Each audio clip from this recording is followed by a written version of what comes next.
의원실에 팩트 체크할 주제를 말씀해 주셔서 감사드립니다. 정말 감사드립니다. 앞으로도 많은 참여를 부탁드리겠습니다.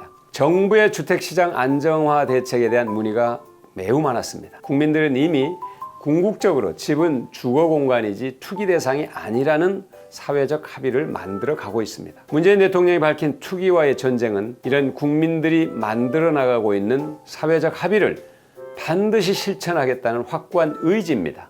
그리고 국민들이 원하는 방향이라는 것을 다시 한번 말씀드리겠습니다. 팩트체크에 들어가겠습니다. 15억 초과 아파트에 대한 주택담보대출을 금지했기 때문에 현금 부자만 집을 살 수 있다.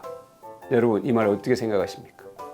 이건 완전히 잘못된 정보라는 걸 먼저 말씀드립니다. 15억 초고가 아파트만 집이 아닙니다. 이를 제외한 대다수 주택은 여전히 주택담보대출을 받을 수 있습니다. 서울에서 15억이 넘는 초고가 아파트는 전체 주택의 13.9%에 불과합니다. 전국 투기 과열지구를 살펴봐도 전체 11.2%, 18.8만 채입니다. 이를 제외한 나머지 대다수는 대출 금지 대상이 아닙니다. 현금 부자만 집을 살 수 있다는 이 터무니없는 주장은 15억 원 이상의 아파트만 사야 할 집으로 보는 논리적 비약이죠. 최근 서울 고가주택의 집값 상승세는 과도한 시세 차익, 또 불로소득에 대한 기대 심리로 정상 범위를 넘어선 이상 과열 현상이라고밖에 할 수 없습니다. 실제 서울 주택값의 상승세는 지난해 5월부터 11월까지를 기준으로 9억 원 초과는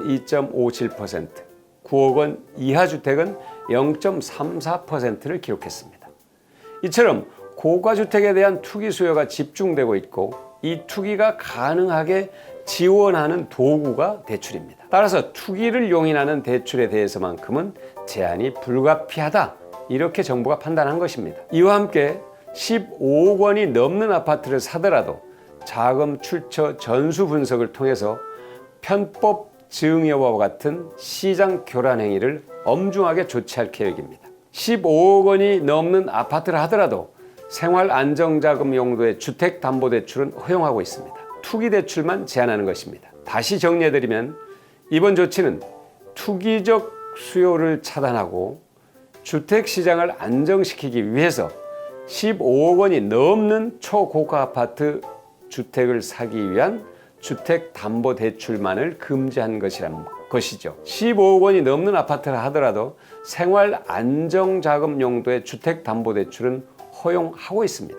거듭 강조해서 드리고 싶은 말씀은 투기 차단으로 집값이 안정되면 집 없는 국민들의 내 집 마련 기회는 더 많아진다는 것입니다. 주택시장 안정화 대책과 부동산 보유세 부담이 높아지면 다주택자들이 집을 내다 팔고 매도 물량이 많아지면서 실거래 값이 내려갈 것으로 기대되는 것입니다. 대출 규제로 투기 수요 유입이 차단되면 집값이 안정화되면서 실수요자의 내 집 마련 기회도 더 확대될 것입니다.